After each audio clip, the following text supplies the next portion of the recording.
We always hear about how the stock market reacts to news, right?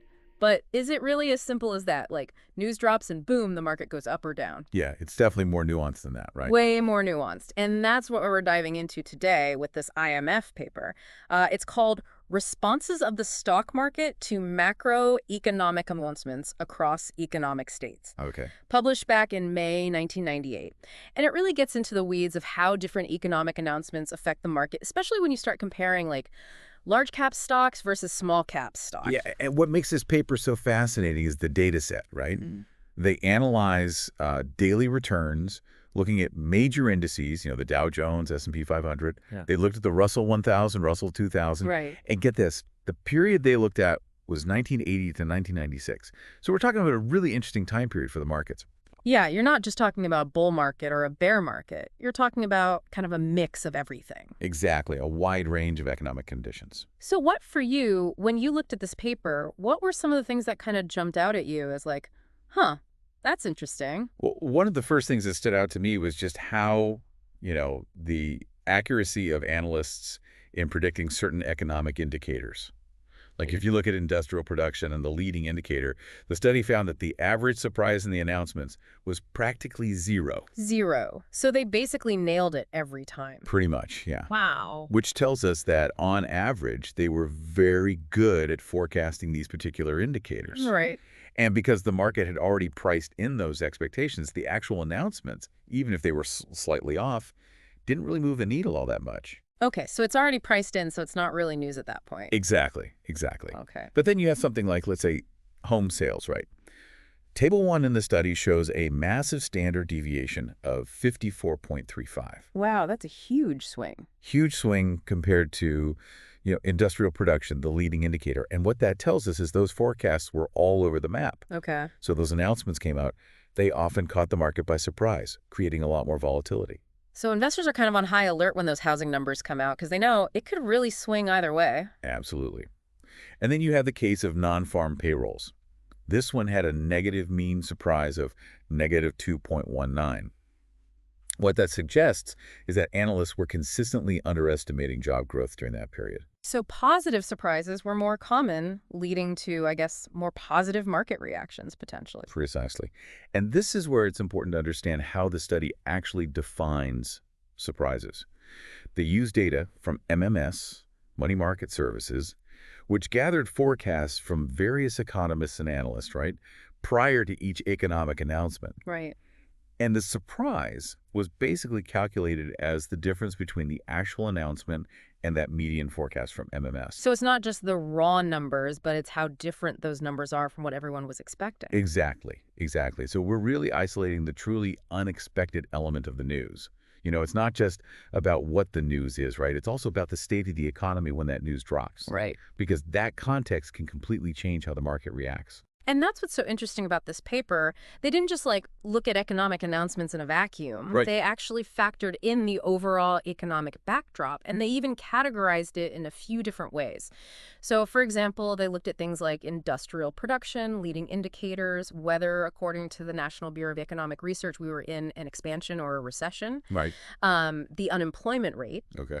They even looked at changes in the discount rate, which for our listeners who maybe aren't as familiar with that, that's the interest rate that the Federal Reserve charges banks for short-term loans. Okay. So they were looking at, okay, are these changes in the discount rate part of like a tightening? Are they signaling, a loosening of monetary policy? So it's kind of like they're trying to piece together this whole puzzle. Get a sense of the bigger picture. Exactly. Of how investors are kind of viewing the overall health of the economy at any given time. Yeah. And that context is everything, right? Because the market might react one way to a piece of news when the economy is doing great. But if you get that same piece of news during, say, a recession, it could be a completely different story in terms of how the market reacts. Exactly, yeah. And to that point, when they looked at surprises in the money supply, what they call M1, Right?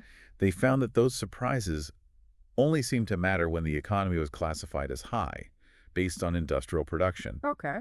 So in other words, when industrial production is already strong and investors are feeling pretty good about economic growth, A surprise in M1 might either fuel that optimism or conversely, kind of throw some cold water on it. Right. So it's like either amplifying what's already there or kind of going against the grain a little bit. Exactly. Interesting. But it gets even more interesting because they found that this effect could actually reverse depending on which economic indicator they used to classify the economic state. Oh, wow. So the story M1 tells about the economy kind of depends on how you're measuring the economy's health in the first place. It does, which sounds a little paradoxical, It does, yeah. but that's what the data suggests. So, for instance, when they used the leading indicator instead of industrial production to define that high state, the impact of those M1 surprises actually flipped. Wow. So again, it just underscores how, interconnected all these economic forces really are. Yeah, it's a good reminder that, like, there's no one, single definitive way to look at economic data and interpret it. And this complexity that we're talking about also extends to how different segments of the market react to news, right? Oh, absolutely. I mean, we've touched on large cap stocks versus small cap stocks. Right. What did the study find there? Yeah, so let's stick with the M1 example. Okay. They found its impact varied quite a bit between those two, right? Large caps and small caps. So for instance, when the economy was classified as high, based on that industrial production, the effect of M1 surprises actually vanished for the Russell 2000. Okay, so that's tracking the small cap companies. Exactly. So large caps are still kind of paying attention to what's happening with M1, but small caps, not so much in that scenario. Yeah, it's almost like they become immune to it in that high state. Why is that?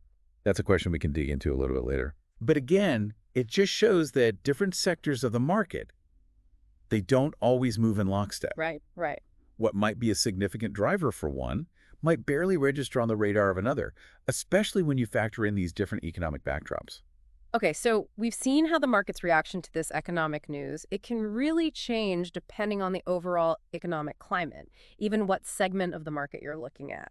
But this paper, it goes even deeper, looking at all of this in the context of small cap stocks. Yeah, and this is where it gets really interesting for investors, right? Because small cap stocks, they often fly under the radar compared to the big players, those large cap companies. But they can tell us a lot about how the market really works. Totally. So let's talk about figure 1 from the paper because it really highlights how different these small cap stocks can behave, especially when the economy gets a little rocky. Right. Like during the 1987 crash, you see this really clear divergence between the Russell 2000, which is our small cap index, and say the Dow Jones, the S&P 500, even the Russell 1000, which tracks larger companies. Yeah, it's a big difference. And it really comes back to that discount rate we were talking about earlier, that interest rate the Fed charges banks. Because changes to that rate can be a big signal about where monetary policy is headed. Right. So if the Fed raises that discount rate, it generally means they're trying to, cool things down, often because inflation is heating up. And then when they lower it, well, usually that means they're trying to, stimulate some growth. Exactly, yeah. But it seems like these small cap stocks, they might be a little more sensitive to those rate hikes, right? That's right. This paper, they found that small caps tend to be way more sensitive to those discount rate surprises, especially during economic contractions. And we even saw that back in Table 5, those heightened reactions during recessions. And then you look at Figure 1 again and Table 7, we see that small caps, they tend to underperform during those times when monetary policy is really restrictive, when the Fed is really trying to pump the brakes on the economy. So when the Fed puts on the brakes, small cap stocks really feel it. Yeah. But it's not just about their size, is it? I mean, there are other things that might explain why those small caps react so differently to this economic news, right? Absolutely. And the paper actually goes into a couple of key possibilities, one being this idea of balance sheet constraints. Okay. So smaller companies, they often have less access to capital than those larger, more established companies, right? Right. So they might rely more on things like short-term debt, which could be a problem when interest rates go up. Yeah, they don't have as much cushioning if the economy takes a hit. Exactly. Makes sense. And then on top of that, you have what's called information frictions. Okay. So those big companies, they're constantly being analyzed, right? There's so much public information available about their financials, their operations, all of it. So analysts can make much more accurate forecasts. There's less room for surprises. But with small caps, it's a little different. Yeah, there just isn't as much information out there. Right. So it's harder to predict their performance. And that information gap can lead to more dramatic market reactions when news does come out. It's like everyone's playing catch up. Right. It's like trying to read a map in the dark. You just don't have all the information. Exactly. Yeah, I mean, we even see this playing out with those M1 surprises. Tables 3 and 4 show that small caps, especially in a strong economy, they often move in the opposite direction of large caps when there's an unexpected change in the money supply. So it's almost like they're operating in a different economic reality. In a way, they are. They might be more affected by local economic trends or things happening in a specific region, things that might not show up as much in those bigger economic indicators. But the key takeaway here is understanding these nuances can give investors a real advantage. First, it reminds us that context is everything, right? We can't look at economic news in a vacuum. Right. And second, you got to keep an eye on those indicators that tend to surprise people, like housing starts or retail sales. So pay attention to those surprises, watch those interest rate moves from the Fed, and keep in mind that what's true for large caps might not be true for small caps. Exactly. As we wrap up, I think this deep dive really shows that the relationship between the economy and the stock market, it's fascinating, but it's also really, really complex. Yeah. But if you're willing to dig a little deeper, you can find some really valuable insights. And on that note, we'll be back next time with another deep dive.